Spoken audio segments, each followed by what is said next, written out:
Un peuple sans culture est un arbre sans racines. Amadou Ampateba. Un arbre sans racines peut sembler debout un instant, mais il est condamné à dépérir. Il ne peut puiser ni l'eau, ni les nutriments essentiels à sa survie.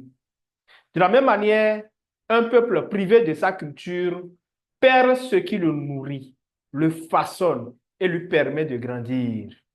La culture est bien plus qu'un simple patrimoine artistique ou linguistique. Elle est l'ensemble des valeurs, des traditions, des savoir-faire et des récits qui définissent l'identité d'un peuple.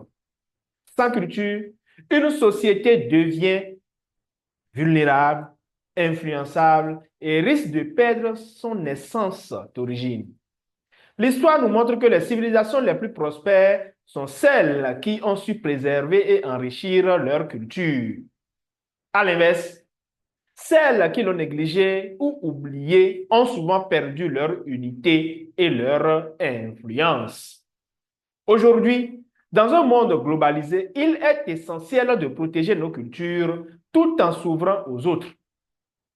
Préserver sa culture ne signifie pas s'enfermer dans le passé, mais plutôt s'appuyer sur ses racines pour mieux affronter l'avenir.